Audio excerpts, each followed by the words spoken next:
Welcome back, Terps and friends. Hope you've all had a great winter break and holiday season. It's another great night to be a Terp here in College Park as we bring you yet another Terps Esports broadcast. My name is Kevin. And my name is Alex, aka Gumi, and it is a great night indeed for some Terps Premier League of Legends action. That's right, Alex. We've got a lot to cover in our pre-show, including a quick review of how the game works, as well as an interview with the team's goated manager, Tyler. But before we get into the action, let's go over the rules of your typical League of Legends tournament match. If you've never played the game before, League is a multiplayer online battle arena, also known as a MOBA. 5 players on each team battle it out on Summoner's Rift. There's monsters in the jungle, minions in the lanes, and turrets to be destroyed. Victory is achieved upon destroying the opposing team's nexus. For this league match, the Terps will be going against Cincinnati Red in the PlayVS College League regular season. This is the league premier team's very first match of the season, kicking off the spring semester of competition. And since this is the first game of the season, it's important to start off strong, as this game will set the pace for the rest of the premier team season. Let's make sure to cheer them on extra hard tonight to set the record straight for a great season. So now that you know what's happening tonight, it's time for us to introduce you to the players of the Terps League of Legends team. Kicking off our roll call, we have Viet Mike in that support role. He's also the captain of this lovely little squad. New items like Bandle Pipes and Diadem of Songs have made both Engage and Enchantress supports incredibly strong. So I can't wait to see how the support master himself utilizes these items to get his team ahead. And now onto the other part of the bot lane, Lyrax, ADC veteran player. New crit changes have hit the rift from 175% to 200%, allowing for ADCs to better hyper carry the game. There's also additional gold and a 7th item slot for boots once ADCs have completed their road quest. In the middle of the studio and in the middle of the rift, we have Nico in that mid lane. The empowered recall and the empowered boots give the mid lane a little extra oomph this patch, and it gives mages specifically a very large advantage. Now, if we know Nico, we know that he's a mage specialist, so expect to see some impressive one-shots out of him today. And in the jungle, we have Pika. For the jungle changes, it's about the same, with the jungle pet requiring less jungle clears to upgrade the smite damage, changing it from 900 to 1000 for medium smite and 1200 to 1400 for final smite. And last but certainly not least, in the top lane, we have Bread is Very Yummy. The level cap being raised to level 20 should allow him to take over the rest of the rift, pushing his advantage and leading his team to a swift victory. Alright, so tonight we're going to be interviewing our League of Legends manager, Tyler, also known as Human McPerson. We will be right back.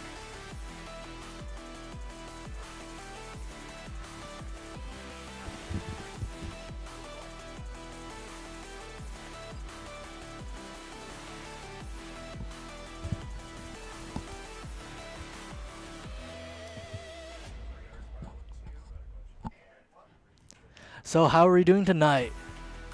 Doing pretty good. I'm excited for the first match of the season. Team is preparing draft right now as we speak. Yeah. Okay, so I have a few questions for you. So how do you feel managing like Terps League of Legends team last season and this season? What's the expectations going in? Well, I think all of my players have been practicing relentlessly over the winter break, so I'm happy about that. I'm hoping to get a better performance out of this season. Overall, I think it's going to be a good one. Alright, so what's your favorite change in this new Demacia season of 2026? Well, I will say, I think it's really great that they took their ability to write really good music, right, like outside of the games, and they put it into the game. I think the music has been great throughout, like last year, the music during the winter theme, that was pretty cool. I like the music during the game now, and also just all the changes they have, they're pretty great. So, where did you get your IG on Human McPerson? It's, I don't know, it's kind of a random name I just came up with. I was in 7th grade art class, and I had to come up with a character. So I just gave it something generic like Human McPerson, just like something to represent a person. That's it. Yeah, so have you just stuck to it since 7th grade because you're referenced as Human McPerson or Human McManager for the League of Legends team? I changed it to Human McManager just for the league team, just because, like, I don't know, it's like a cool play on word, like Human McPerson to Human Mc. Now instead of just a person, it's a manager. I see. So you're also known for being an avid Aatrox enjoyer. So do you think you can name all of his abilities right now? Yeah, I can. His passive is called Deathbringer Stance. His Q is called the Darkened Blade. His W is called Infernal Chains. His E is called Unbreakable Dash, and his ultimate is called the World Ender. And a bonus question, what item is Aatrox's missing arm in the item shop? See, I've heard that it's Sterix Gauge, but I don't really believe that. Is that actually like canon? Is that true? Yeah, apparently Sterix Gauge is his missing left or right arm. Oh, I think right arm, because that's his primary hand. But besides League of Legends, what's your favorite game? What game have you dedicated most of your time to? I would like to say Factorio is a pretty good one, but I don't know, Minecraft with the Create mod is up there too. Definitely has a lot of hours out of my life. Very good game. And finally, if you could 1v1 anybody from the League of Legends team, who would you choose and why? Well, it has to be Brent. Okay, Brent is very yummy. He's my rival after all. No, we both play the same role, so a lot of competition there. Just occasionally, just whenever we play. So that concludes our pre-show for this League of Legends match, and we'll be right back after this commercial break. I think by the end of the season, like now, we play together, everyone kind of jokes around a little bit more and kind of shines their natural ray. We're excited just to see them play better as well. With the middle school program, the best part has been seeing the moments of teamwork where the middle schoolers really seem to get the game, and so that's when you can see they're starting to get a little bit hooked on how esports can be so fun. Off game, or will Red turn things around?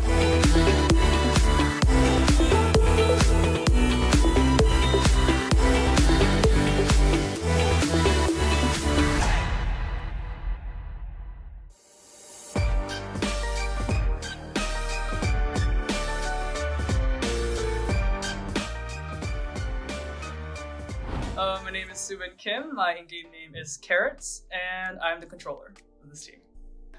My name is Hannah, my IGN is Tuxedo Sam, and I play Sentinel for the team. My name is Saima, my in-game name is Care Bear, and I'm a Flex. My name is Megan, my IGN is Giraffe, and I'm an Initiator. My name is Sophia, my IGN is Soap, and I'm an Initiator. Hi everyone, I'm Ayush, my in-game name is Dulcexa, and I'm the coach. For me, I think it was just really interesting to see like our names on like social media and like on a website. I'm just like, whoa, my name is on a website but so I think that was like the number one thing that kind of like just it brought the realization of like what kind of team I'm in, like what kind of position I'm in. Meeting them. It's like hard to make a woman and non-binary friends in Valorant, so it's just really nice that we have like a team specifically for that. The studio. Yeah. Oh, the studio. Oh, I didn't even know that existed. I didn't know that existed until like remember like when we first talked about the studio, I was like, what's that? When I first went to the room, I was like, oh, there's cameras and lighting. I'm just like, that's nice computer. Nice computer. So true.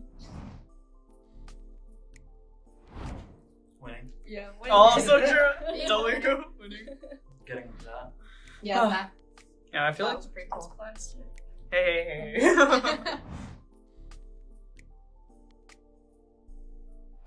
I would say supportive is definitely like Dusty and Rachel. Those two, just like making sure we had scrims down, making sure we had practice schedules down, like Dusty making sure like to pick out what we did wrong, just like, helping us improve. I think definitely. Yeah, Dusty's a very present coach, so very. It's like he's really reliable and helped us through the whole season. Thanks, team. Yeah, you'd even like schedule things for us, like organize all the schedules, help us map bands and like talk to them if realize if one of them was like unranked or something. Breaking a rule. Making teams forfeit. Maybe we don't talk about that last part. I would also say like our fans in chat, like on stream. True. So it was nice knowing W people. chat. And the haters. Oh yeah.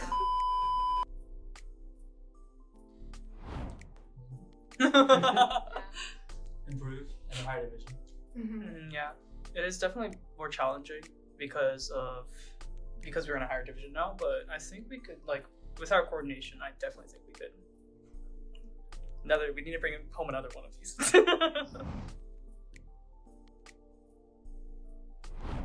It feels great.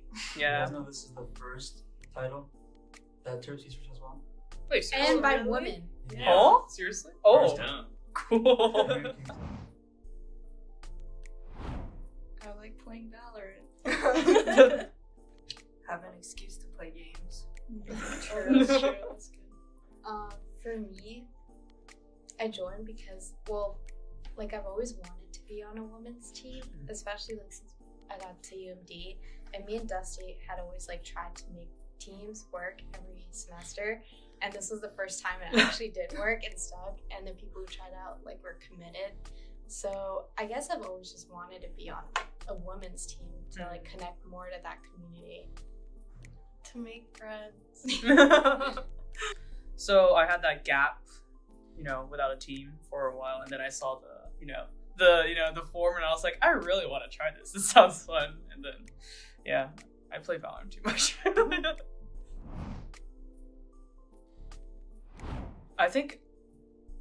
First of all, I did not imagine me being IGL when I first started, because I am, outside of my Lilac team, I am known as the no brain, only aim chamber in comp. So I did not imagine myself being IGL. But I think it's there were some difficulties in the beginning because I wasn't used to giving out comms. I was just very confused. But I think now it's just the amount of trust that my teammates give me when I give out comms, and the amount of coordination that we have. I just love being IGLing because I trust that things will work out.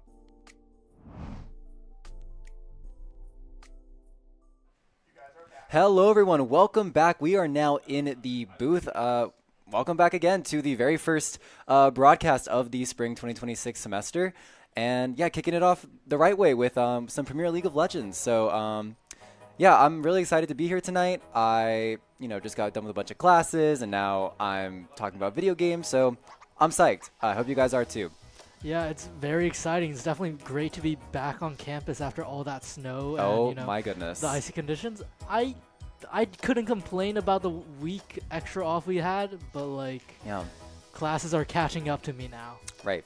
Especially professors are a lot more stressed now, and they're trying to rush everything into the first few lectures that they missed. So everything's going to be a little bit chaotic at the start, but you know what? It's okay because we have League of Legends. Yeah, we're here to talk about League of Legends tonight.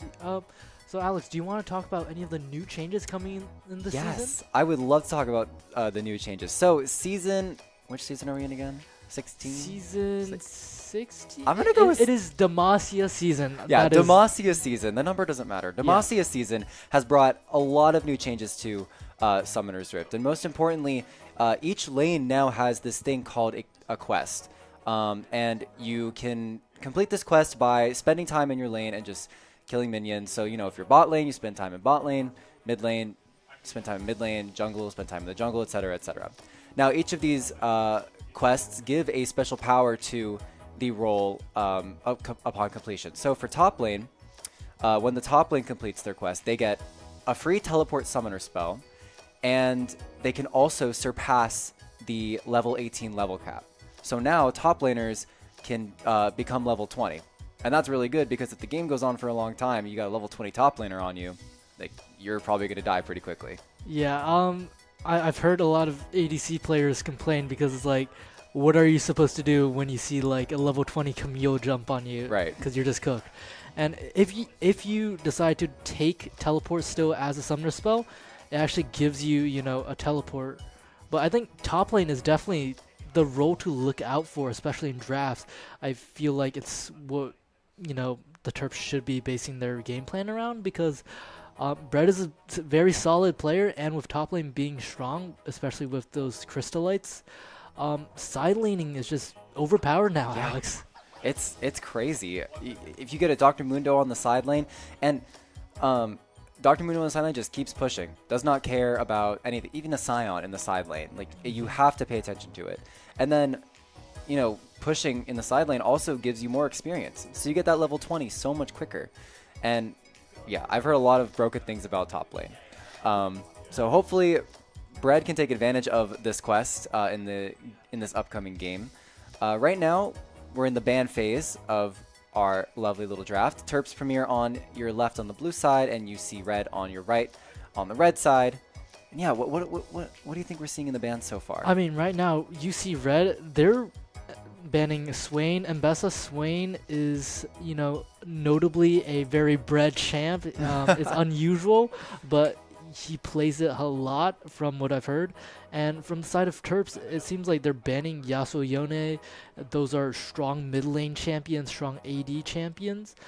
So maybe Terps have some scouting report that says maybe UC Red's mid laner is more comfortable on those AD carries in the mid lane. And the Warwick ban might just be a target ban for their jungler because it's not usually played in this sort of high level situation.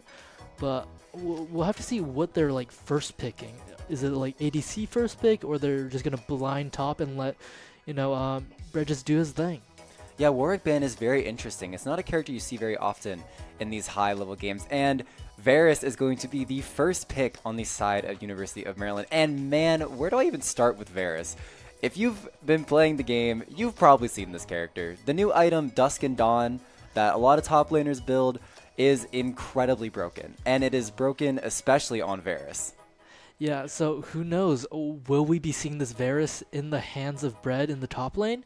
Or is it still going to be in the bot lane, you know, just as that reliable carry? And it's a Azir first pick coming out for UC Red. You know, just a reliable AP damage dealer in the mid lane.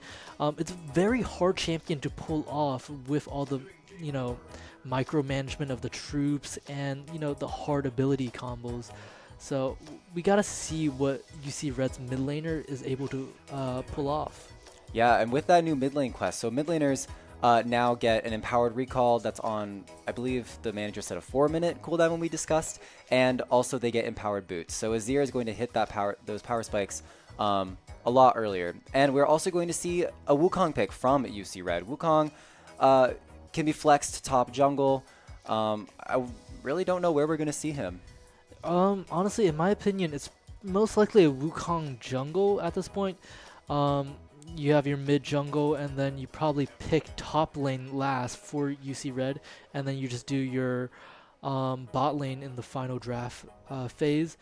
And we see Orianna come out from the side of Terps. This Azir Orianna matchup should favor Orianna in the early game. But this Wukong, I think, like Wukong Azir, it seems like UC Red is prioritizing that crowd control. And Terps, they have crowd control with Varus ult and Orianna ult, but it's not as, like, I guess, cyclable and as wide ranged as perhaps Azir Wukong might be. Yeah, plus Wukong with his ultimate just gives you that very simple engage. You just tape down the gas pedal and you go. Orianna got to play a little bit more strategic. And then the last pick for this half of the draft for the Terps is going to be Rumble. So I've actually played against Rumble quite a few times this season, and he does some disgusting damage. It is very impressive. So I think we're going to be seeing that Rumble in the jungle, if I'm not mistaken. And let's hope that Pika can really take advantage of this pick because it is very good. Yeah, I think a lot of top laners, such as Aatrox and Rumble and, you know, just a whole assortment of top laners got buffed in the jungle. So really, you can't, like, ever know where these jungler or / top laners are going. Rumble has typically been played in the top lane, but, you know, that strong early damage makes it such an easy clear in the jungle. And on the side of UC Red, they're picking Aatrox, which is also, like, notably a very strong blind pick in the top lane, but also a strong jungler now. Yeah, I mean, all these picks that I'm seeing on my screen, really the only one that I can think, really the only characters that I know where they're going, excuse me, are the mid laners. Everything else can be sort of flexed. So now, I guess with the rest of the draft and the rest of the bans, more importantly, both these teams are really going to have to put their heads together and figure out what characters can we take out of the equation so that this is less of a guessing game. Yeah, right now it seems like UC Red is prioritizing jungle bans, as they probably don't think this Rumble is going jungle, while on the side of Terps, we're doing a Braum ban to maybe force out the supports champion pool. With UC Red hovering Thresh Aphelios is a very strong combo. Aphelios is really strong now due to the crit changes, but they decide to ban a Mumu. So it seems like they're sticking to their game plan of banning out the junglers, and let's see if Terps are going to like stick to that banning out and limiting the support pool. Yeah, so these guys really do think that it is Rumble top and that UMD is holding their jungle pick for right now. And also the Braum ban on the side of the Terps. Braum is a very good protective character, as very synergistic with a lot of the ADCs out there. And the final ban we're going to see is actually Sona. And you know, actually that's a pretty good ban. From what I've seen on social media and YouTube, you know, just browsing the videos that I've seen, Sona is pretty dang good now with the Diadem and Echoes of Helia combo that you can build on support. So taking her out of the equation, good pick from the Terps. And now we're going to throw the pick over to UC Red. Yeah, I think that's a good point you mentioned, Alex. The Sona being banned, it seems like it's Sona Braum. They're very flexible supports to whichever composition you want to play. And Leona is also another like very strong engaged support. So it seems like UC Red wants to be the engaging team. They want to start that action, popping Aatrox while popping Wukong, Leona, Azero. They want to get into that action. While Terps, it seems like, is favoring a more poke style, a more hit and run with Rumble and Varus and Orianna. They don't want to engage until the side of UC Red is fully like cut down on their HP. They want to engage when UC Red is at the disadvantage, and Thresh going in there really helps with that like pick and poke playstyle. And honestly, if I'm this Orianna pick, I'm going to be a little bit terrified. I know I'm going to get jumped on by this Wukong, this Leona, but Thresh Lantern does make the equation a little bit more favorable for these more squishy mages and squishy ADCs. And then the final pick we're going to see from the Terps is going to be Nefiri. So if I'm not mistaken, Nefiri will be going to that mid, to top the lane? jungle, most likely. Pika is well known for the Nefiri. And we have a final pick on UC Red with Samira. It seems like they're playing this very broadly, very fight-oriented composition. Wow. Samira is not a pick you see very often. Don't get me wrong, she is incredibly fun. I love playing Samira. But is she good? She kind of falls off in the damage category. Yeah, and Samira, like, a top complaint from one of my friends that play Samira is that if there's any form of hard CC that hits Samira, she's just out of the fight. Her style combo is basically over instantly. But we see these, like, opposing play styles where you see Red is going for this fast plays, engage playstyle with Terps going for that poke heavy, Varus, Rumble, Nefiri. Like they want to pick somebody off to be at advantage at a fight first. And really, like the Braum ban you mentioned, Alex, is very important because Braum has that shield to negate like the arrow of Varus, which is his main damage ability. So maybe UC Red is looking for that Samira W, the Samira wall. It might be a different like slot, might be W. The W is the wind wall, yeah. Maybe they're trying to replicate that Braum wall to a smaller effect. I mean, to be fair, Varus, as we mentioned previously, is with that Dusk and Dawn item, he is. And I think by the end of the season, like now, we play together. Everyone kind of jokes around a little bit more and kind of shines their natural ray. We're excited just to see them play better as well. With the middle school program, the best part has been seeing the moments of teamwork where the middle schoolers really seem to get the game, and so that's when you can see they're starting to get a little bit hooked on how esports can be so fun. Off game, or will Red turn things around?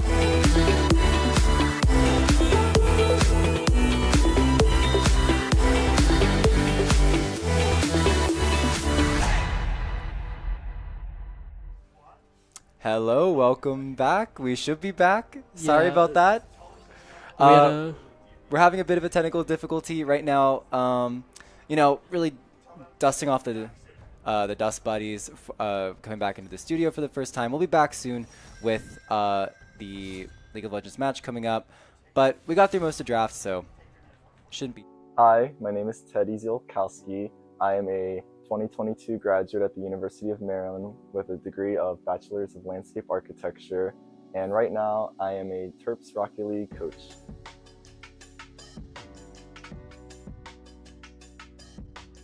Yeah, I think one of the biggest factors of why they invited me to be the coach for the Rocket League team was that I played a lot, and I was actually like the Rocket League president of the club. I played for the collegiate team before Terps Esports was a program. So I was a huge person in this community for Rocket League. So they really wanted someone who was kind of like a cornerstone that built this community to come back and be the coach.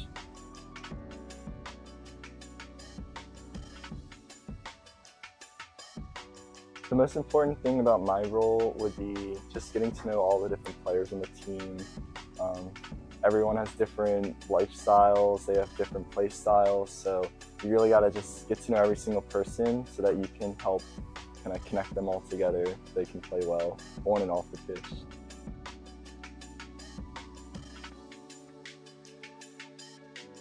My favorite part would just be seeing their improvements throughout the entire season. I mean, you start out and everyone's a bit awkward, everyone's kind of shy as well, and I think by the end of the season, like now, we play together, everyone kind of jokes around a little bit more and kind of shines their natural ray, so it's really fun just seeing, and they're also just getting better at the game too, so we're excited just to see them play better as well.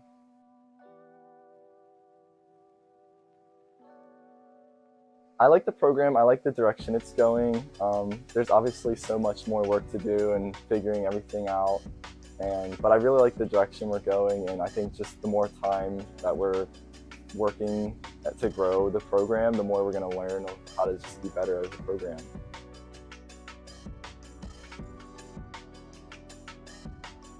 I think one of the things that I really want to keep improving upon for like Terps Esports is just building a bigger community for all the games. So the Rocket League community has a really big community over in the club side.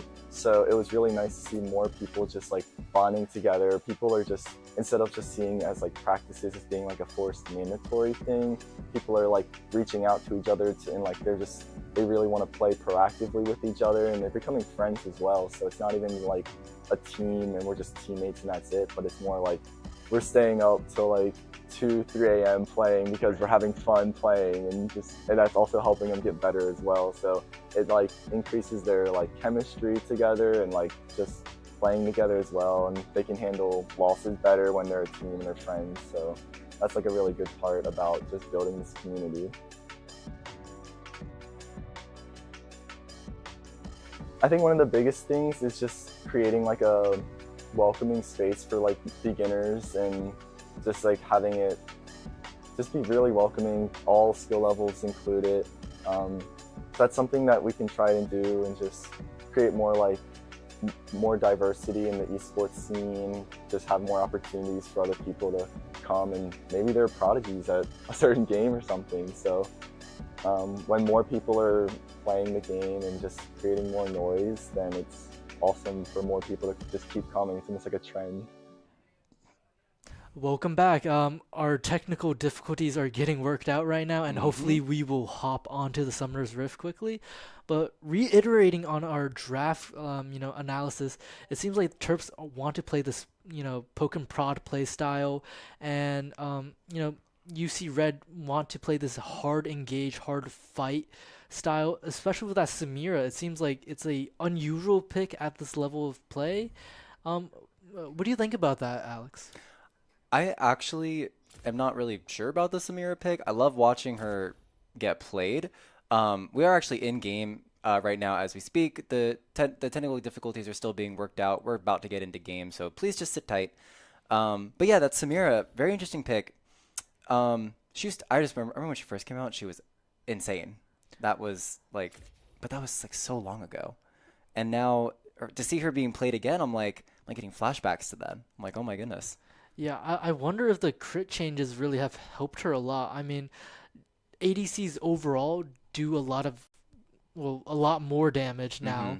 But it's like, did they pick it because she's broken, or did they pick it because they feel like she's a good pick into like a more squishy comp that the Terps are running? But I have to be biased towards our Terps. Well, of course. We just gotta. But like Nefiri Orianna, I feel like is just a classic. In pro play, T1 usually runs that Orianna Nocturne where he ults in with the Orianna ball, and then it's an ult combo, and it's, you know, a humongous shockwave. But our Terps is more leaning towards this Nefiri pick because it's one of Pika's signature picks, I feel. Yeah, and Nefiri, if you've ever played against a Nefiri, you know that character is infuriating to deal with. The little dogs get in your way. You can't hit a skill shot. She somehow one-shots you. It's a whole different thing. So Nefiri, even on her own, is a force to reckon with. And, you know, I do actually want to point out that really the only tanky player tanky, quote-unquote, character that we see on this roster is Thresh. Thresh is really the only front line that we have on this Terp squad. So they're, like you mentioned before, they're going to be looking for more of these like Poke battles. They're going to be playing Varus long range, Rumble ult from long range, and then maybe once the enemy team is poked down a little bit, then they're going to go in with that Nefiri combo, Nefiri Orianna combo, excuse me, and clean up the rest of the team. What am I going to say? But how do you think the enemy team is going to fight against that? Right now we're getting word that there is a Riot game problem. Yeah, Riot Games problem. There's a spectator problem, so hopefully you guys can tolerate some more of our analysis. But I think that's a great point you mentioned, Alex. It's like a 3v1 on the tank line. Like there's the Terps Thresh, and then there's Aatrox, Wukong, and Leona on the side of UC Red. So it's uneven, but the play style is really what makes it different. The execution, basically. Like, I see the vision for Terps is that if Thresh can land a hook, he gets everybody from the side of UC Red in range to get poked by the Terps. Like Nefiri Q applies bleed. There's burn usually from Rumble, and then Orianna usually has a little poke damage. Varus is, you know, a very pokey champ. If they can play that like range correctly, like the side of UC Red can't really do anything. They don't really have anything to drag the Terps towards them. They really just have to go into the lines of the Terps. So what you're saying is Thresh is sort of going to be placed in the front line as a little bit of a bait. Yeah. And then once Cincinnati just sort of explodes onto the Thresh, then the rest of the Terps can just clean up. Yeah. In theory, of course. In theory, if everything is perfectly executed, that is the most wonderful way that our Terps will execute their comp. But the worst misplay possible would be to rush into an engage instead of playing it, you know, scaling it out and playing long term. Yeah.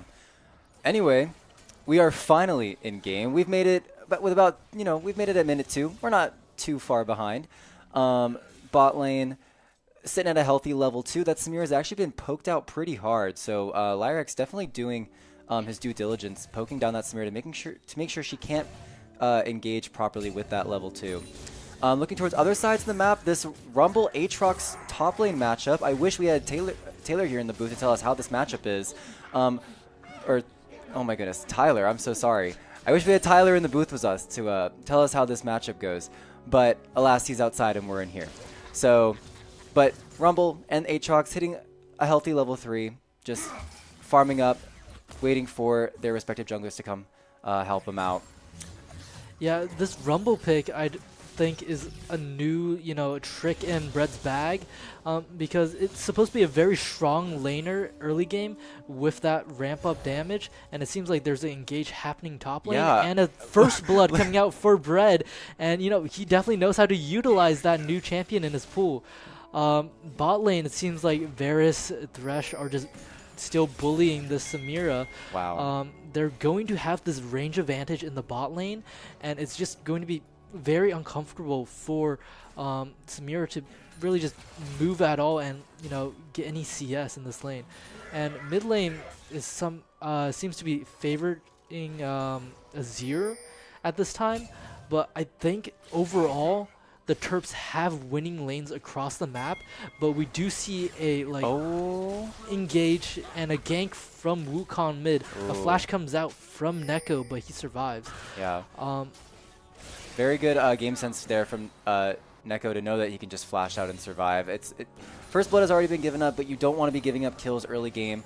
Something I've noticed about this new season is that everything feels so incredibly snowball-y. You give up one kill, and things just snowball from there. Speaking of giving up a kill, just barely. Fight in the bot lane. Vietmike using his ignite on that Leona, she will just barely live. But it's apparently a world war because things are just going on everywhere. There's a fight in the top lane as this Nefiri and Bread on this Rumble try to take down the Aatrox in the top, but he will just barely survive. Yeah. Competition is heating up because look, Neko barely surviving. Just I think one more auto attack would have put him in the grave, but everyone's alive for now. Yeah, it's action-packed this season, I have to say. It's definitely a very fast-paced season. Everything's moving very fast. Everything's going faster. And it seems like the jungle is still one of the most important roles on the Rift. They're getting a lot of engages. Wukong in the mid lane, Nefiri in the top lane. It seems like there's a lot of action happening, but those crystallites are an impactful part of the game with side laning. So I wonder how much junglers are going to prioritize, Void Grubs, or if they're going to decide to just flip the coin on a dragon fight early. Void Grubs is an incredibly useful objective, but it seems both junglers are actually not even going to bother going on that side of the map, because here we see the Wukong actually looking to steal Nefiri's Raptors. The shockwave from the Orianna just barely missing, but the flash. Vietmike and the Terps are just converging into the Dragon Pit onto Wukong, and that's a kill to Pika. Wow, what a beautiful heads-up play from the bot lane, actually, to both be there for that fight, and especially Vietmike just flaying the Wukong back into his team. Just beautiful play from them, and that is 2 kills on the board for the Terps, and here maybe comes a third because Bread looking for the kill on the Aatrox. The World Ender will come out, and I see the Aatrox still alive on the minimap. I don't see anything, and I think Bread is just going to back off. Yeah, I think the World Ender, ultimate healing is just too much, even for a overheated Rumble to do anything. And we see Leona engage onto Varus, but there's that Thresh Lantern coming out, good old reliable, and Thresh flash hook misses. Samira flashes away, but Pika is in the bot lane. He's trying to look for an engage, and it's a kill for Lyrax. Oh my gosh, what a beautiful piercing arrow from Lyrax there, just to literally the tip of the hitbox hit that Leona, and she will go down. Also, another very heads-up play from Vietmike there to use his Ignite just to get the Leona into that last hit range for his ADC. Very well played from everybody here on the Terps.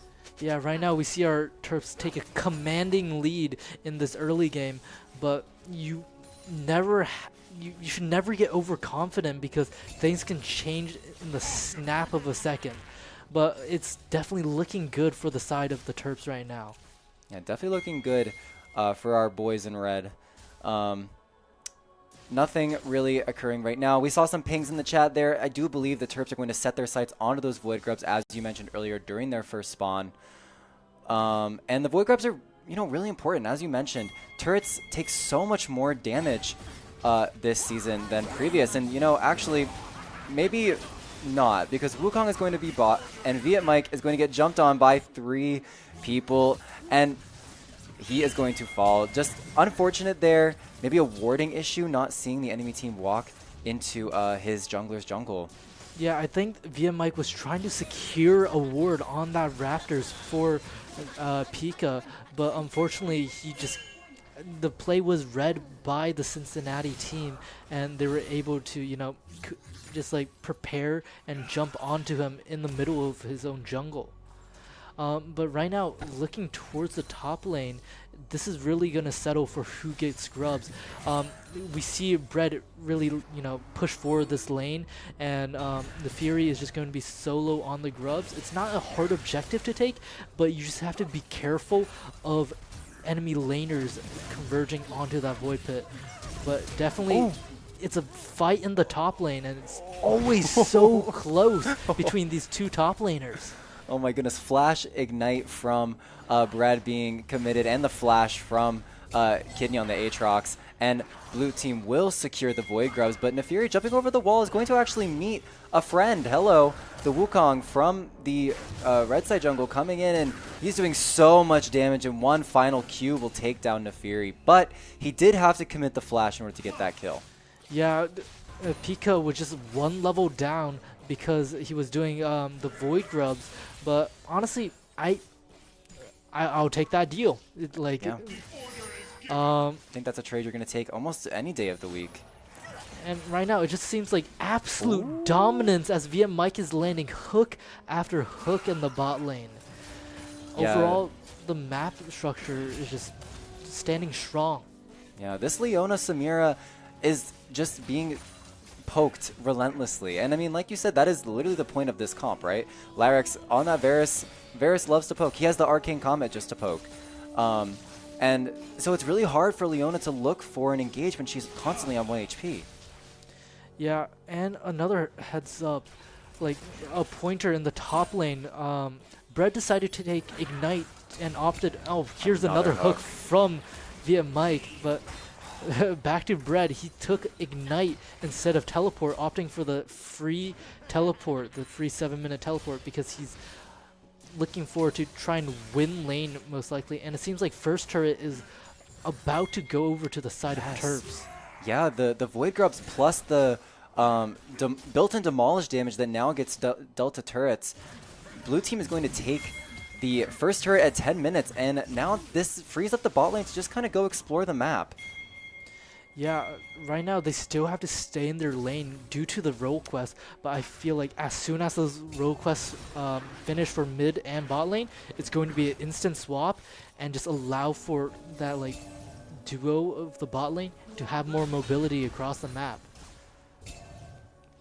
But right now, it's still support still have the same role quests, so they're free to roam.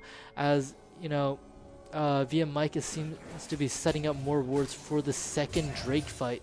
It's going to be a Mountain Drake, and we'll see if Cincinnati Red decide to contest it. It seems like everybody is prepping for a battle in the bot lane, and right now there is no TP for Aatrox as he used it for tempo, so it's still going to be bot, mid, and jungle in this Drake fight. This is an incredibly important objective for Cincinnati. If you look at the stats at the top, the Terps actually have 1 dragon and the Void Grub, so they've gotten almost every objective that is possible. And Brett is very yummy with yet another solo kill onto the Aatrox. And the hook fight onto Leona.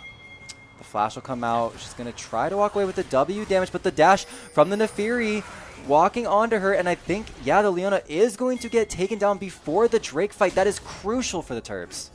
Yeah, it's really good, like, vision from the side of Terps. They're really proactive in their movements to try and take space, take vision away from the side of, Cincinnati Red.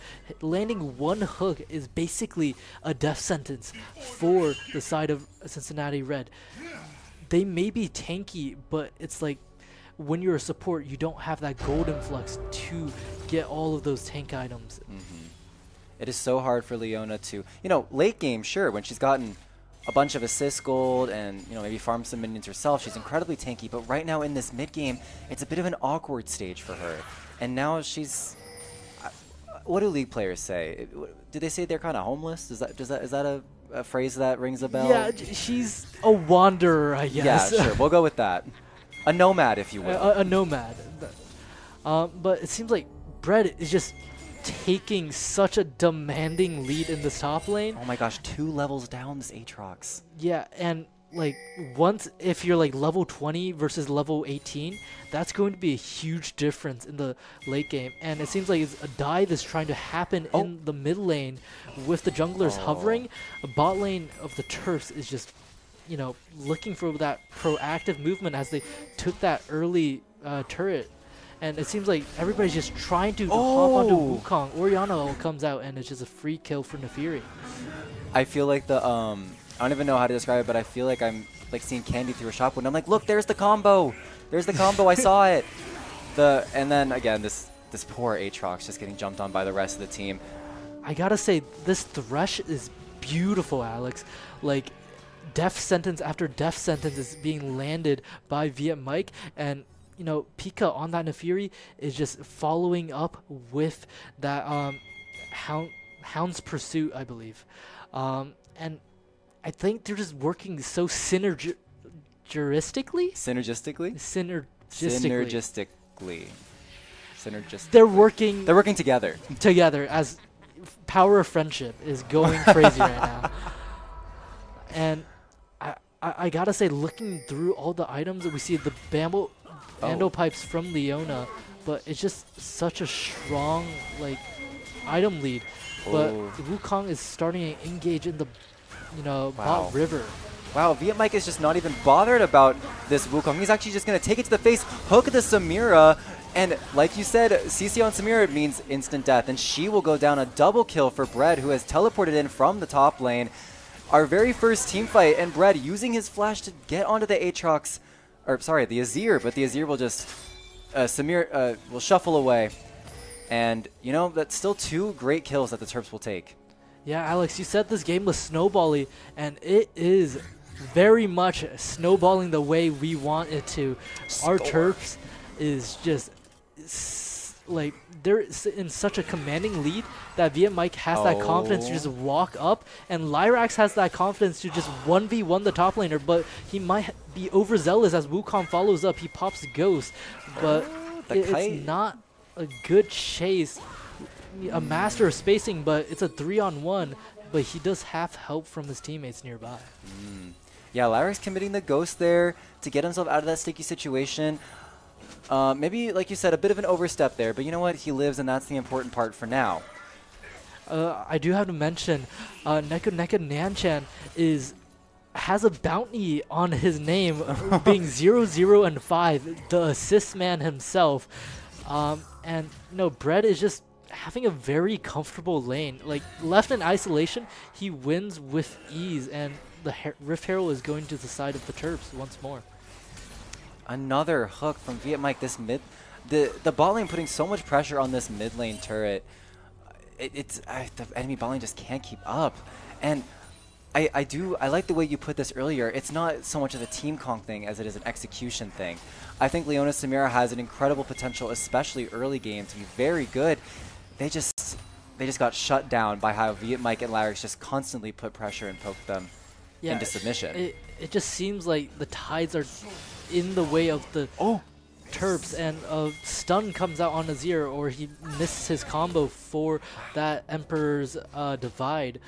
But right now, it's just a lot of skirmishing this season, and Neko is just going to take an engage, trying to force out this ward.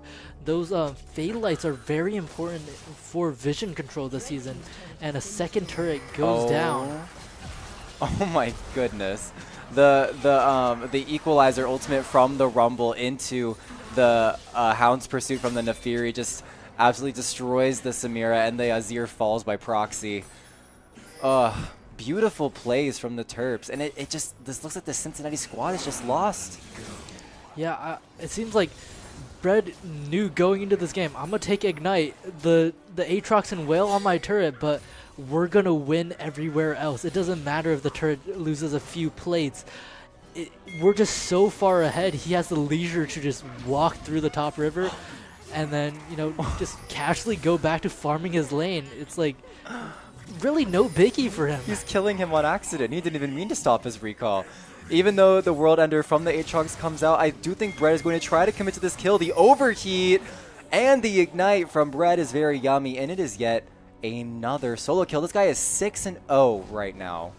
Yeah, and we see a TP coming out from Azir, trying to probably help the Aatrox, but it was just a moment too late. It seems like the tempo of Cincinnati Red is just slightly off. I don't know if they're like uncoordinated or if there's some miscommunication. Oh, the flail comes out, Emperor's Divide, but it's just my gosh. such a beautiful kill. Like beautiful elimination from the side of Terps. I love watching Thresh players because they just make it look so easy. Like, oh, beautiful from Viet Mike. And, you know, this bot lane, they may have stomped bot lane, but they made it everyone else's problem too. Yeah, like, can we just talk about this bot lane? They've taken all 3 first turrets, and now there's an engage in the jungle, and it's just an absolute massacre, Alex. Oh my gosh, yes, 3 players from this Cincinnati squad will go down, and I think this turret's gonna go down too. I don't think, especially with the Rift Herald, this Cincinnati squad has just no chance of defending this turret, and maybe even the next one. Yeah, Azir is trying his damnedest, but he's hooked once more, and oh my, oh my. Absolute cinema. I think actually the Azir dodged into the hook. Like, he predicted the dodge. He overcomplicated it, it seems. And it's just a commanding 13,000 gold lead for the side of Terps. What the heck? 40k gold at 20 minutes. 3 Drakes, 6 Void Grubs, 1... Wait, that's towers. 3 Void Grubs, sorry. 1 Rift Herald. Crazy domination from this Terp squad. And I still just want to point out, like, Oriana's scoreline is just so hilarious. If there were no assists counted in this game, Oriana would seem like they're AFK farming mid. But the impact is there. They're playing so well. It's chemical reaction after chemical reaction. The Terps are just, bonding so well together, and their map control is so immaculate. Okay, interesting engage from Neko here, going in on this Leona, but you know what? Maybe I'm going to eat my words here, because with the equalizer from the Rumble, the kill is actually going to go through, and that allows Pika on this Nefiri to jump onto the Samira, and Nico finally getting his first kill this game will clean up that elimination, and Nefiri just gets out. Like the wind. I'm not going to say anything too early because I don't want to jinx our boys out there, but 3 Drakes up, Grubs and Rift Herald. It is 19-2.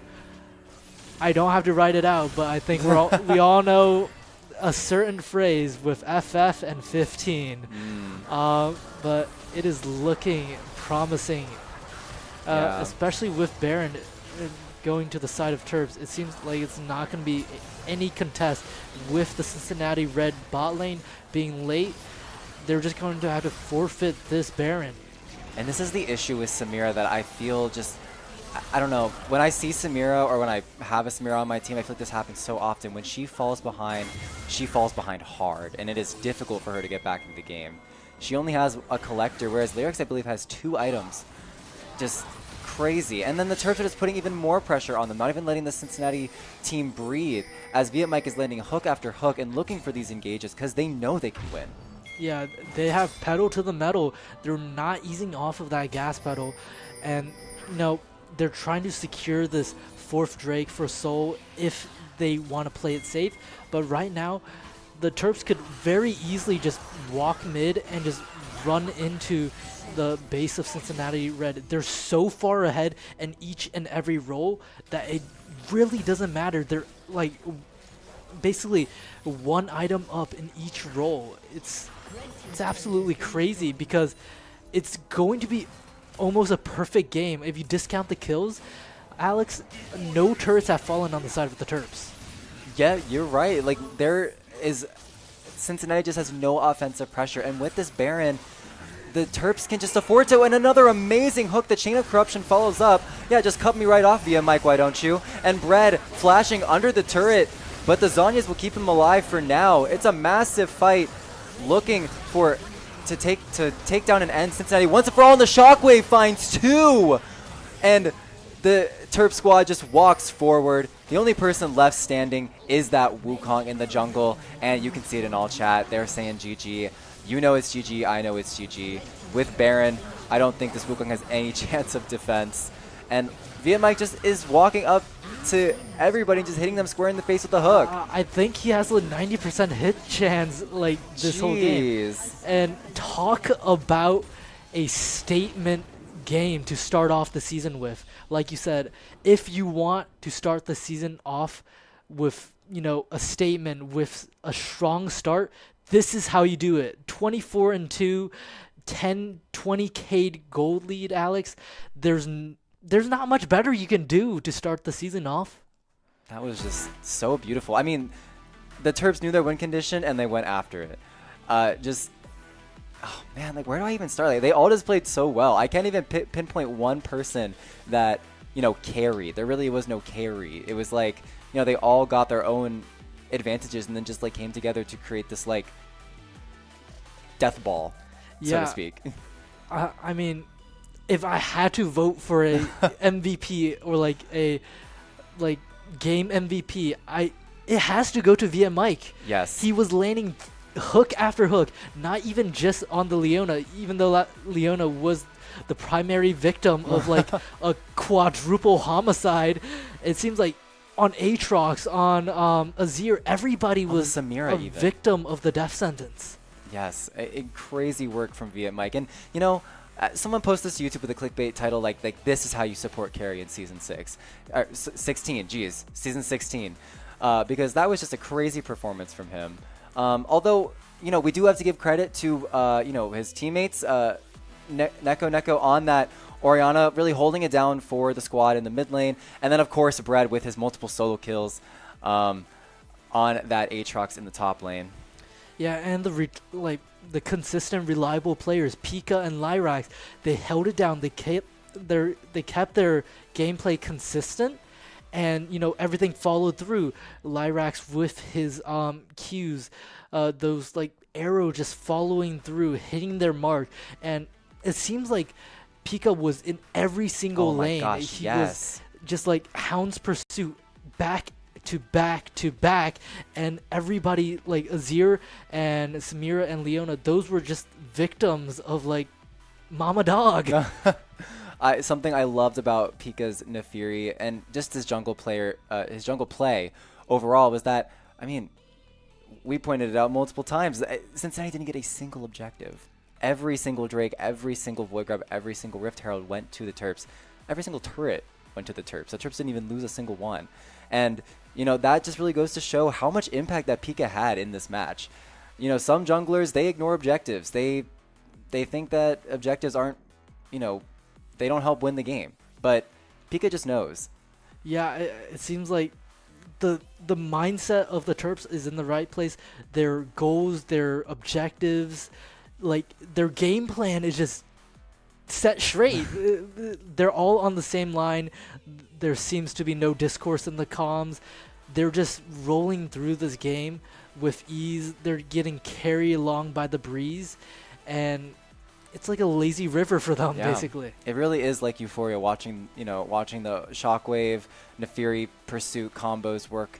You love watching the hook into the Chain of Corruption, into the Varus Q, and then, you know, they just disappear off your screen. It really is beautiful to see. Yeah, I was still trying to like get a description of what's happening around the map. The macro was immaculate, but as soon as any of us, like either of us, said anything, boom, hook. VMI cuts us off, or equalizer from Bread. I mean, it's exciting gameplay, and I believe we're still running this fearless draft mode. So all these champions from game 1 should not be able to be played or picked in game 2. So I want to see how game plans change. Yeah. Will we stick to this poke and prod playstyle, or maybe change it up, experiment with that engage that Cincinnati Red was trying to do?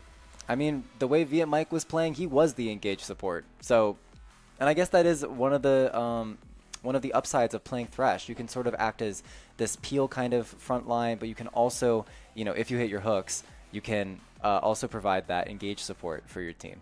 Yeah, Alex, I remember you saying before we started the show that you did not eat dinner or lunch. Yeah, I'm so hungry. hopefully our Terps can deliver with a clean 2-0 in the next game, and we can get you that food. We can get you that grub. I would absolutely love that because I'm starving. I know I said that before, but I just have to reiterate.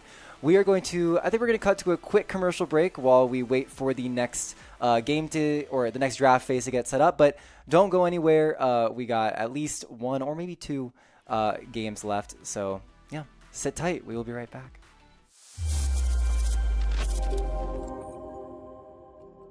Whether you're a new publisher or app developer, or if you've been around the block for a little while and you have your own ad ops team, PlayWire is developing the solutions and products that are perfect for you. RAMP stands for Revenue Amplification Management Platform. But really what it does, it helps you make more money per user, and it helps you simplify your business so you can just focus on what matters, which is making great content. So if you think about today's ecosystem, there's so many different pieces to run an ad tech platform. RAMP brings the entire ad ecosystem under one umbrella. Everything from centralized ad unit creation to piping in those demand sources. We layer on a DMP, and we take care of your data privacy and consent management for you as well. We tie all of that together with robust analytics. PlayWire really offers our publishers two different models at this point. We've got the full service model where we come in and we cover everything. And there's now our new self-service model where you can come in and you can say, I just want PlayWire to take care of some of these things for me. Another thing that we've had a lot of partners do with us in the past is say, hey, maybe I have a few of my own direct campaigns that I want to run. Or I've even got an ad ops team. I don't know whether PlayWire is right for me because those people are doing a good job. We don't want to displace them in favor of PlayWire. That's fine. We're happy to bring all the technology that we've put out there, but use it with your own team and with your own ad stack. What does that mean for you as a publisher? It means that you get to leverage all of the revenue maximization technology that we've got in place and still have all of the capabilities and all of the demand partners that you're used to working with. You can have your cake and you can eat it too. We actually do things at such scale, right? We're serving 70 billion ads a month at this point. That's a huge benefit that we're passing on to the publisher. Revenue intelligence marries human intelligence with machine intelligence. At its core, revenue intelligence is about taking all the demand that you're already getting and getting more out of it. We want to make it so that you're getting 10% more from your ad inventory without even worrying about who the advertisers are. It's based on us going in and understanding what are the places where we can put additional price pressure on. There's all sorts of situations like this where you can eke out little benefits and add them all up. You're quickly at a point where you are getting that 10, 15, 20% uplift on your revenue without having made any changes in who's actually doing the advertising. Our DMP is built from the ground up to work in a cookieless environment and not use cookies to basically store, user behavior or anything like that. And it's built right into the RAMP platform. We can tell advertisers information about user interests, but also user behavior, do it on a massive scale, do it in that real-time way that we also do with our revenue intelligence capabilities, and also do it in a way where we can leverage the size of our network. We're trying to do everything that we can to show you every step of the process of getting an ad onto the page. That means that we've got much richer charts and graphs, a lot more ability to look at a piece of information and drill down on it. Answer that question that maybe you didn't even know that you were asking. We're trying to make you think differently, actually, about your business, about how your business relates to advertising, and reveal all of that through the platform. So analytics are one big piece of it. It's a constant evolution. We're constantly updating our technology. We're constantly creating the future. It's a real challenge for publishers these days to navigate advertising technology. It seems like every 6 months there's some new challenge. And at PlayWire, we make sure that we take all of that pain away from our publishers so they can focus on their core business of publishing. Terp Adventures. Take flight at Stamp. Host to countless Maryland events, programs, performances, and more. Feed your body. Feed your mind. Feed your soul. Let your talents soar. Dance, sing, perform, find your thing. Join more than 800 student organizations and clubs. Find community here. Leadership lives here. Art thrives here. With space to grow. We're all just kids at heart. Let your imagination fly. Compete. Play. With wings on our feet. Here your spirit can fly. Here your soul lifts up. Here you remember those who came before.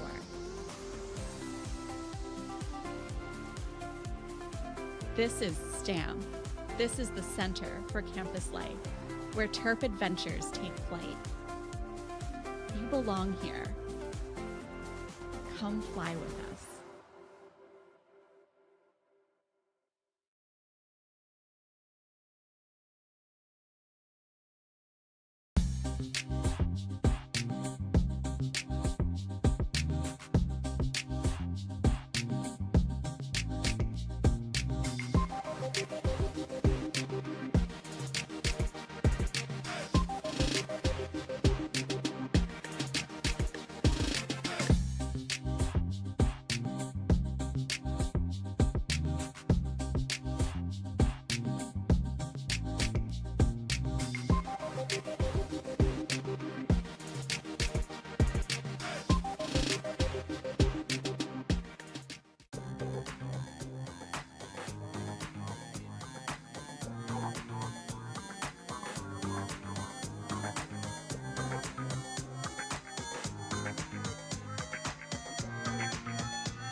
And I think by the end of the season, like now, we play together. Everyone kind of jokes around a little bit more and kind of shines their natural ray. We're excited just to see them play better as well.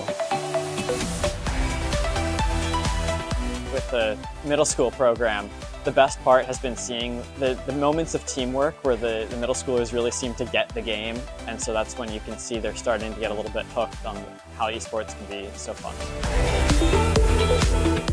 Off game, or will Red turn things around?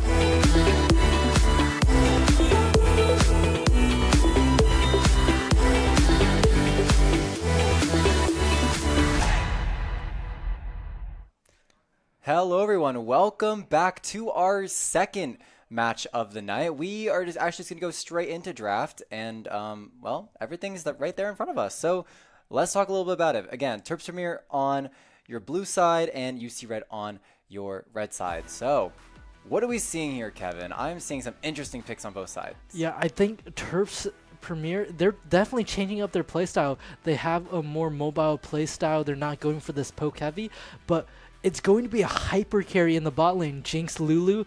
It's going to enable Lyrax to be able to take over that game when Jinx's passive Excited gets proc. She gains so much attack speed, and with the new crit changes, it's just going to be a flurry of damage coming on from the side of Terps. And that Jarvan, Sylas, and Aurora, Aurora probably in the top lane, will probably be those champions to like be in the midfield and like control spacing for Jinx to hopefully get a early pick to activate that Excited passive. But on the side of UC Red, we have Braum Yunara. That's a solid, That's dangerous. It's a solid bot lane. Yunara is dangerous in the right situations, and Braum, like you said previously, is that reliable, like all-rounder support that can just shield, peel, and do anything you want. But what I want to point out is this Nocturne Akali. This mid lane and jungle seems to be both assassins. That means they're gonna be able to like pick off Aurora or Jinx if they're low HP.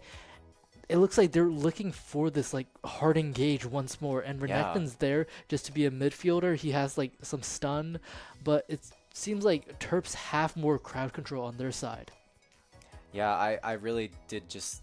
The first thing that caught my eye was the Jinx Lulu, and I looked over to my right, and then I saw Nocturne Akali, and I was like, well...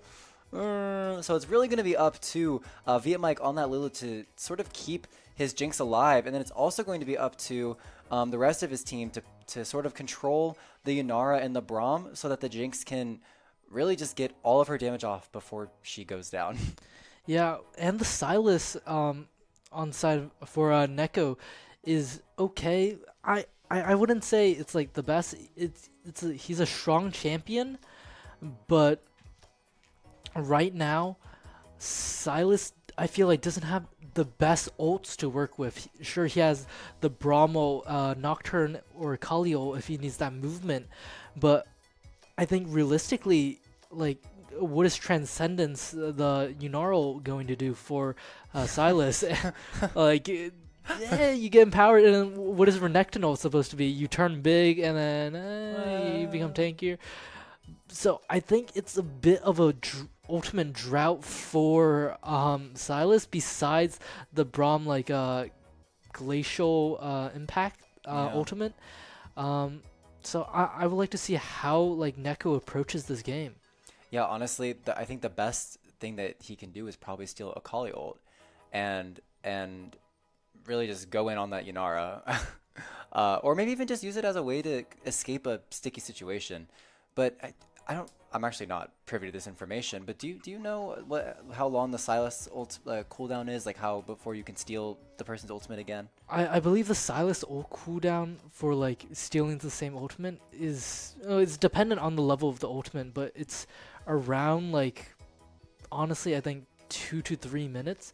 So you get your Sylas ultimate back up, but you can't steal that person's ult. So you have to choose somebody else, and then in your next rotation, you're most likely able to take that person's ultimate again. So maybe it's really going to be up to the Terps, or I guess more so Neko specifically, to choose his fights wisely. you know, take that Akali ult, use it once, get a kill, and then you probably should just wait it out. Or get that Braum ult. Maybe roam bot? Yeah, I think the win condition on the side of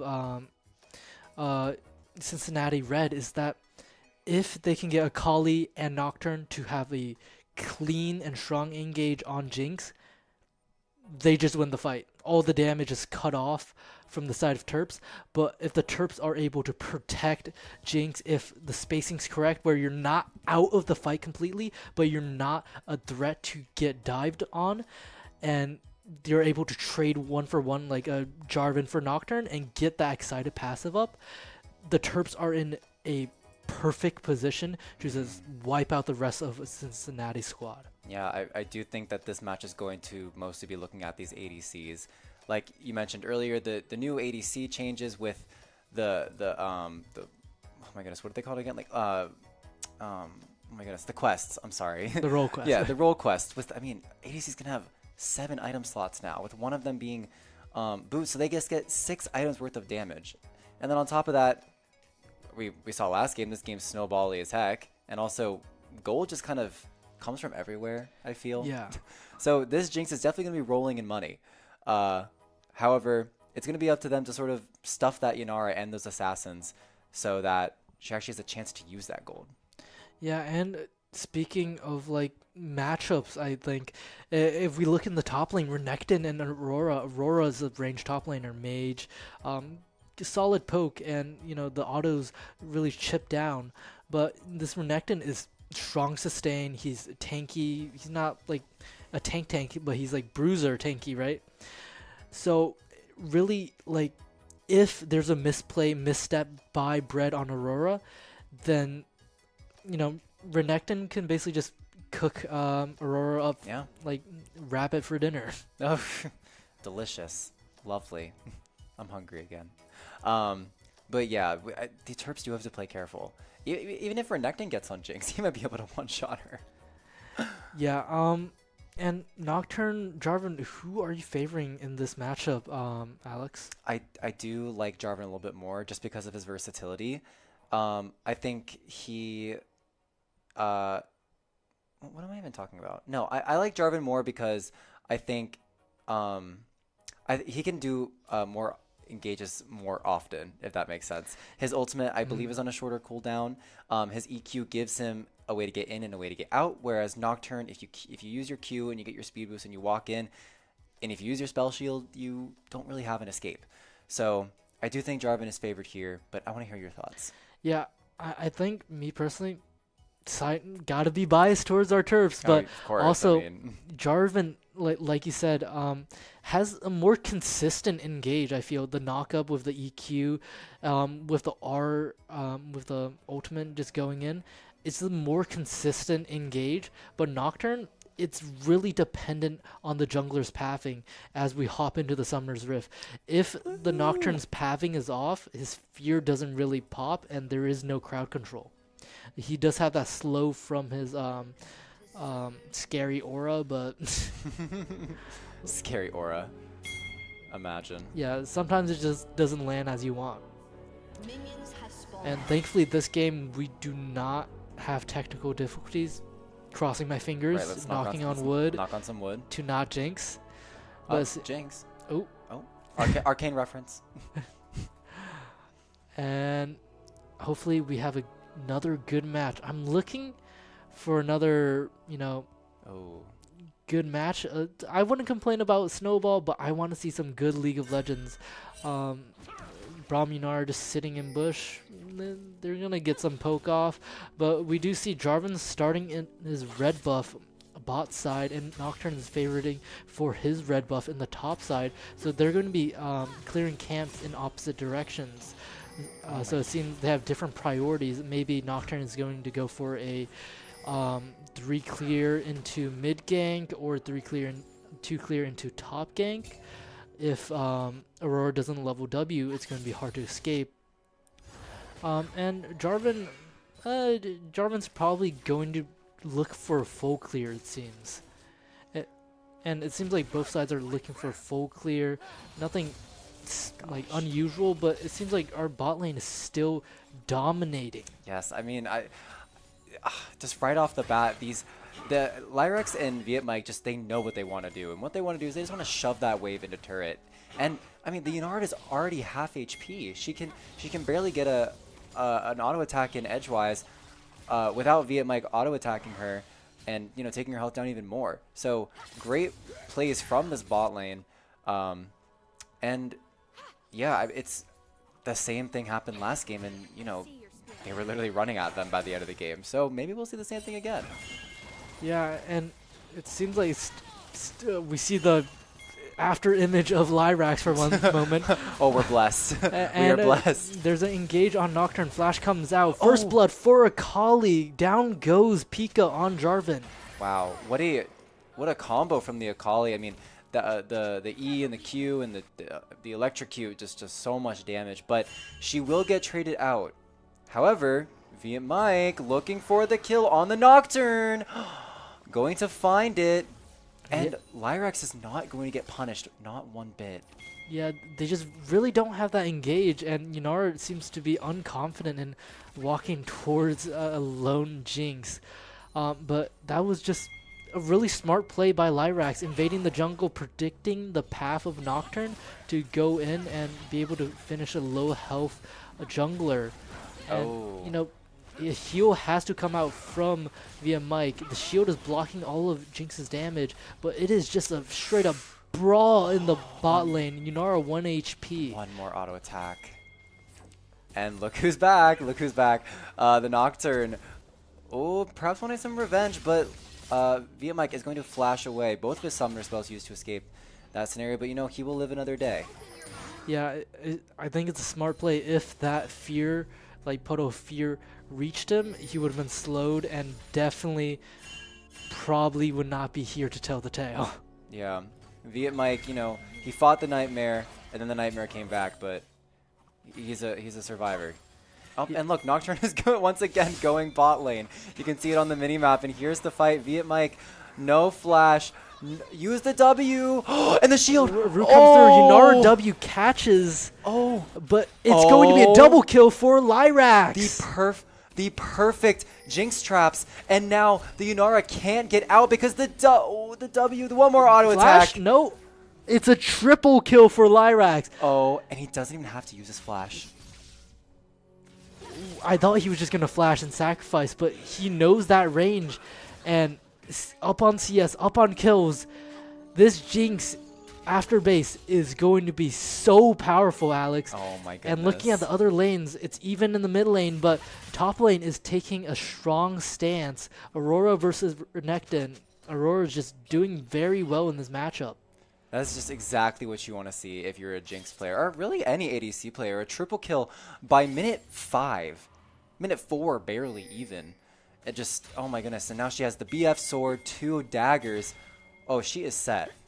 Yeah, I love when an accelerated Jinx is able to just start tap strafing around the map and nobody can do anything. Only when they're on our team. Right, only when it's on my team though. When it happens to me, then it's broken. It should be nerfed. It's broken and it needs to be nerfed, and they only favor it because Arcane champion. Yeah. Oh, and she has red buff too. Oh, this bot lane is in such a good position here to just really to put this Yunara out for once and for all. Yeah, I mean, the unk of the team, Lyrax, is just...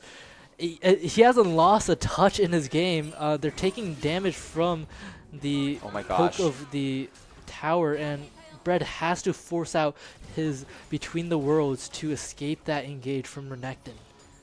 Viet Mike perhaps getting a little bit too aggressive there, actually tanking 2 turret shots to the face. He will have to back. Playing a little bit risky, but it's okay. He will live. And Lyrax here, having his 6, but being 1v2, smartly deciding to back off. But, oh, these dodges are beautiful. Yeah, I mean, Unk has hands. Okay. The Super Mega Death Rocket. There is strong confidence with the BF sword. It's just he probably feels like he's so ahead that nothing could probably stop him in this bot lane now. Yeah. But the last thing he wants to do is get overconfident. Definitely, but I think... you think he can just do it? I think he could just do it. Riding off of the tide of the first game, like we're even earlier. It feels faster this game for me, but we're even earlier than we were when we jumped into the game last time. And Drake's not even up, but 3 kills already, and a gank onto Renekton. Oh, the flash from the Jarvan will get the knockup, and the Cataclysm from the Jarvan will just trap the Renekton, and then Bread on that Aurora can just gently tap him a few times with auto attacks, and he will fall. Yeah, Again, beautiful teamwork from these guys. Like, I can't say it more. Yeah, I mean, it's poetry in motion. If Shakespeare was alive, he would say, "This is it. This is what I wanted to write." Would Shakespeare play League of Legends? He probably. And Nocturne comes in with his paranoia, goes onto VM Mike. 1 HP exhaust goes onto Lyrax, but VM Mike goes down to Yunara. Flash comes out from Bread in top lane, but Silas is here. Bread goes down to Akali, but it seems like the engage is a 1-for-1 in the bot lane. Yunara goes down for Lulu, but Bread just dies to a gank from Akali in the top lane. Both and Drake goes to the side of the Terps, but Void Grubs are up. Yeah, Void Grubs are up, and you know, no team actually looking to secure either of those for right now. But you know, with that fight, well, I wouldn't even say fight win, but with the Nocturne and the Braum being so incredibly low, now Pika on that Jarvan can, you know, look and steal the enemy jungler's farm, which puts him even further ahead. Yeah, VM Mike is just trying to secure that Fade Light warding vision in the top river, trying to secure, you know, vision for that Void Grubs engage that might potentially happen. Both Akali and Silas are basically even matched on both sides. They're both 2 kills, even CS. But you know, it's really a coin flip. If a fight is going to happen on Void Grubs, it could really go either side's way. Yeah, I don't even know. I'm just trying to think. If you're Cincinnati, what do you have to do in order to get back into this game? You're down 3 kills. You're only down about 1.5k gold though, like maybe 1.5k gold. And Lyrax is just dominating. Like, what can you do to get out of this deficit? Yeah, on paper it feels like, I mean, Cincinnati Red on paper, it's only a 1k gold lead. They were down 20k last game. This is nothing to them, honestly. But it feels difficult as Akali goes and Ignite popped off and goes and shut down for Akali, but it's a 1-for-1 trade. Cataclysm comes out from Jarvan onto Nocturne as a 1v1. Paranoia also comes out. And I think, yep, Pika will win the Slapfest. Woo! And, the barrier just barely, oh my gosh, there's fights on all fronts of the map right now, but the barrier just barely saving Yunara's life from Lyrax's minigun. And, I mean, that nothing really goes into the favor of Cincinnati there. Yeah, like, even when Cincinnati's mid laner Oasis did that beautiful engage onto Neko, it's not really winning because the wave was pushing against him, so he just lost minions instead in that even trade. Oh, that's just so sad. You think you have a good kill, you go in, you commit everything, you get the shutdown, and you realize, actually I didn't really gain that much. Yeah. Crud. I mean, this Akali seems to be like the highlight player. If Akali manages herself well throughout this game with that Hexet Gunblade, an old item coming back, she is the win condition for the side of Cincinnati Red. If anything, that is who the Terps have to shut down. I mean, it's Akali. She's a very slippery character with that W and her E, even her ult. And actually, second dragon is going to go over to Cincinnati, but it is the first dragon that this team will get in this series. Yeah, and I gotta say, it's looking less snowbally this game, but I still feel that dominant pressure from the side of the Terps. As you can see in the bottom river, it's fully warded out by the side of Cincinnati Red. Their bot lane first tower is about to go down. Oh my gosh, bot lane's gonna get the first tower again. Are you getting deja vu? I'm getting deja vu. like, it is eerily familiar. If if VM Mike was on a hook gosh. champion, I feel like he would be doing the same. Paranoia comes out, Glacial Fissure, kill for Lyrax. Lyrax going in onto Braum, no chance. TP came out from Renekton, and Lyrax is desperately trying to escape, and it seems like he's going to manage to Oh my gosh. go out with his life. And it's a so- 1-for-1 trade. Yunara is behind. Yeah. And VM Mike is the what do I say? He's the Messiah. He's the sacrifice. His life is yours, but your ADC will go down at the same time. Yeah, I just think it's honestly crazy in that fight that Lyrax just gets to do that. He just didn't get looked at. And granted, the Lulu was low HP, but Lyrax was basically under the turret. Bread is Yummy here getting jumped on by this Renekton Akali combo, but with the Between Worlds will be able to escape.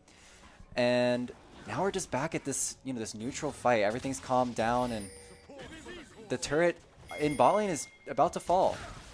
Yeah, what I'm really liking from the side of Terps is that Oh. they know how to manage their lead, and this Yunara, Oh, this is miserable. This is miserable. I kind of feel bad now.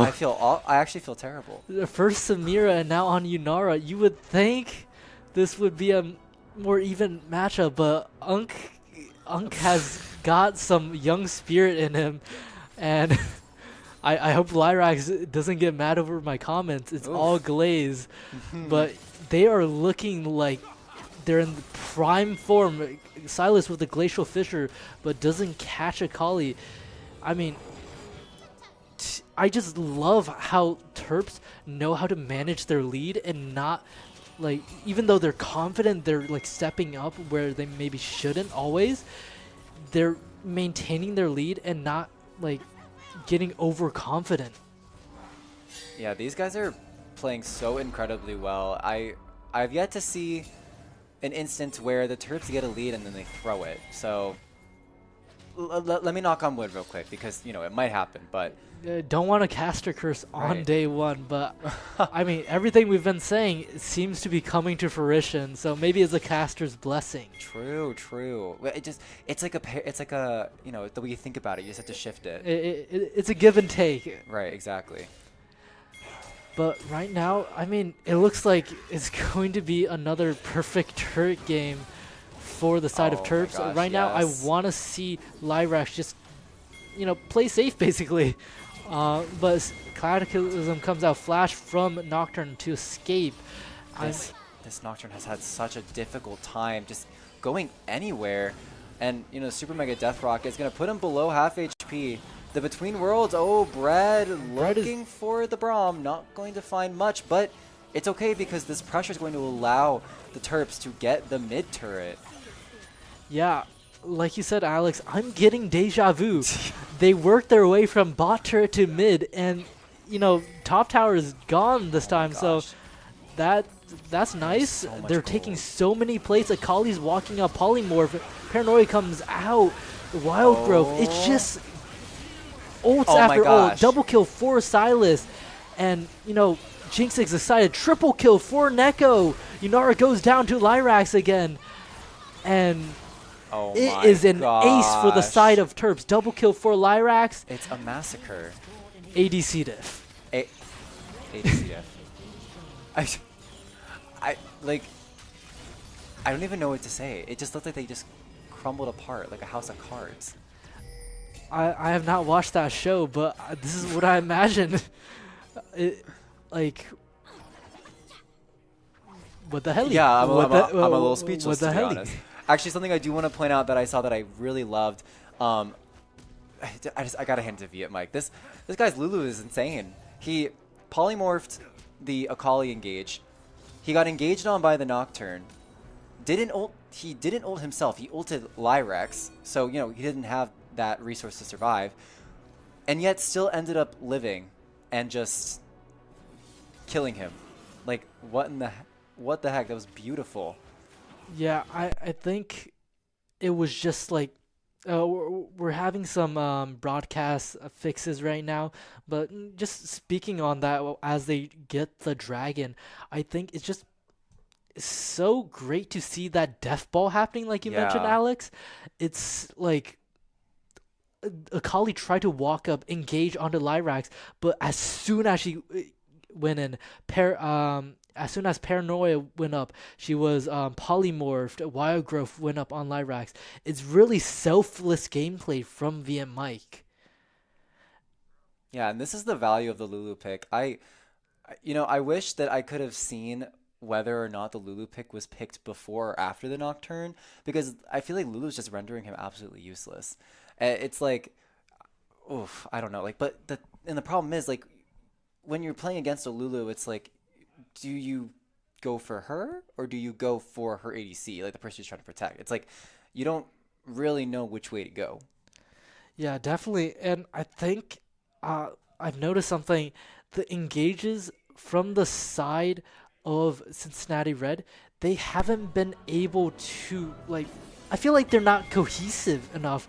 It should be Renekton going in, stunning somebody with Q, and then the Glacial Fissure comes out, and everybody engages into Lyrax. But it seems like, I don't know if the Terps are like forcing their hand, or they're just not finding that angle properly. Yeah, I mean, the Terps, these guys somehow play extremely aggressive and yet so safe.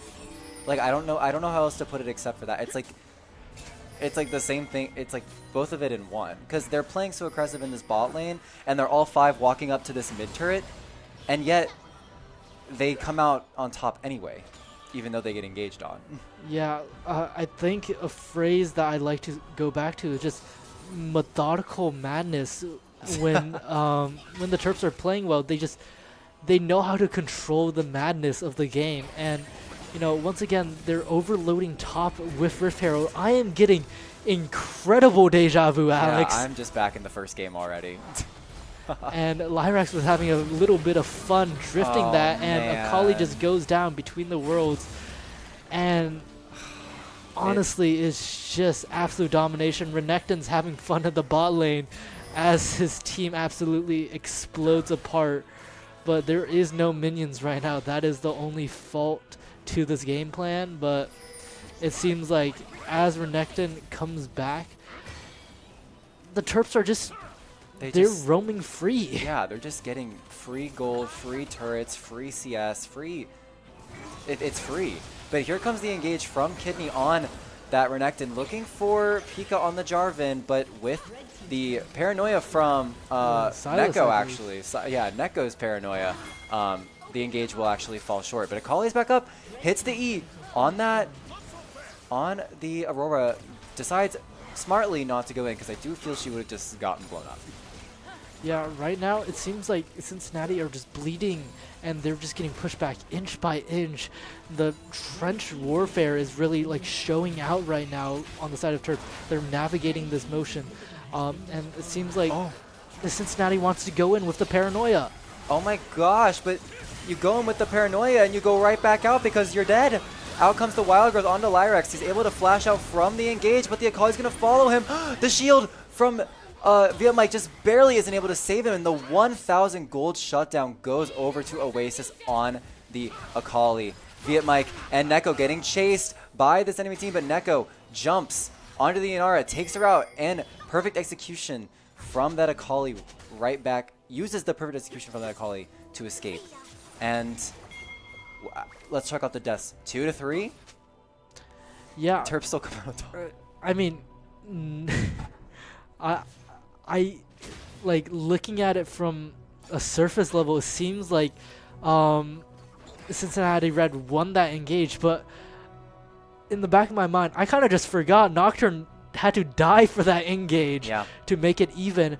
But Akali managed to get 1k shutdown onto from Lyrax, but I thought Lyrax was almost going to live. That Wild Growth, the shield from It was Mike, so close. It was like, if there was like a little bit more tankiness on that shield, I mean, Lyrax could have finished off that fight. And oh my gosh, and with the Baron, I with the Baron and with 2 inhibitors down, the Terps are just gonna, they're just gonna get this for free.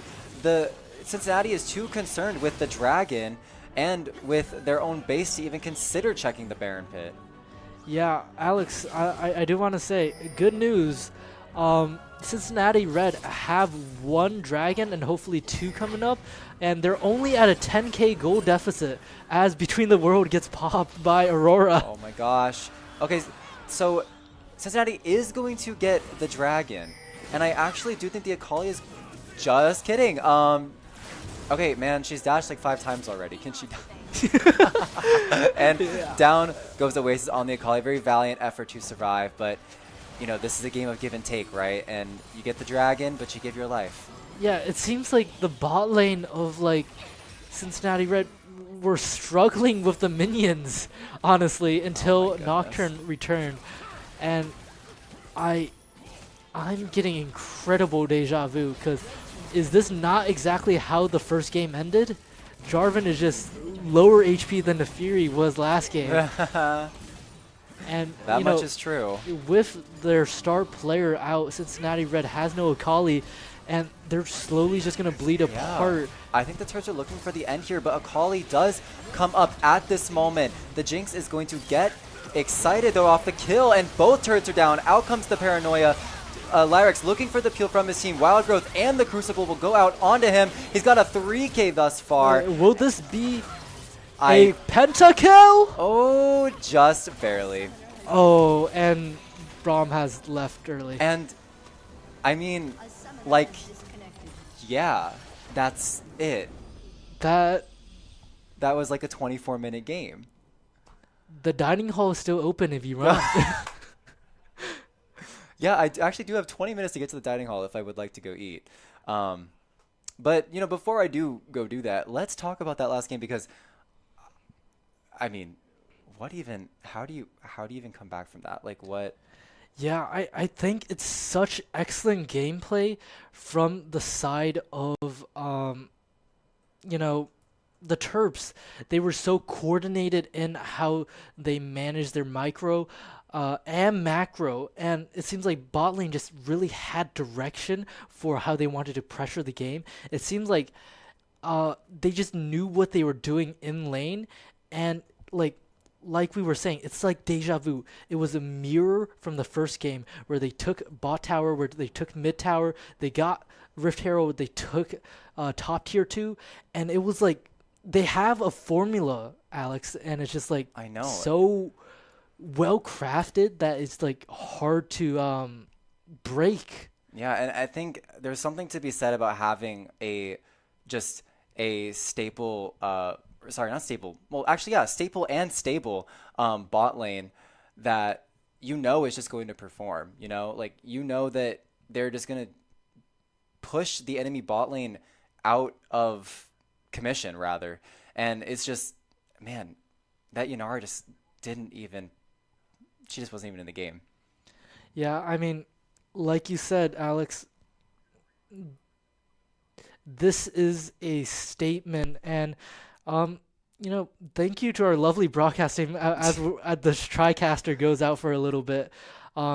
Today, new start of the semester, maybe the cold is affecting equipment, but we're trying to provide the best experience, and our players definitely delivered with some exciting gameplay for the first match of the season, and I think it's just the vibes are up. Yeah. I don't know if you guys watch Marvel Rivals, but we are maintaining the vibes. Yeah, we are maintaining the vibes whilst also somehow winning 40k. I didn't know those two things could, coexist, but here we are. And yeah, so, I mean, I like I said at the beginning, that was just like, I didn't say it at the beginning, but that's a great start for the Terps, right? That is an amazing high to ride into your next scrims, into your, scrims, post-game reflection. Like, that's great. Yeah, as the team manager Tyler said in his interview before the game, they put in a lot of practice during the winter break. Like they have a passion for the game, they have love for this game. So when we're able to see that effort bring results, it's so like so pleasing. It's so delectable, I guess, Yes, it's if it was so- a dish to be Oh. served on a plate. You know, I was starving earlier, but you know, I'm not actually now well sufficiently fed, just like Lyrex on Jinx. But yeah, I just, man, it really does feel great to see all your hard work pay off. And you know what? Again, just very well played to this Terps Premier team. GG well played to Cincinnati as well. And yeah. All right. If there's nothing else to say, I think we're going to log off for now. Thank you, everyone, for tuning in to the very first stream this spring semester. I hope everyone is staying warm in light of recent snow and ice and all that going on. Yeah. Before we leave, we do have to thank our sponsors. So I want to say thank you to PlayWire, to the Philip Merrill College of Journalism, and also to the Recreation and Wellness Center. Thank you all so much for supporting us and allowing us to do what we do. All right, hope to see you guys in the next show. Thank you. See you guys later.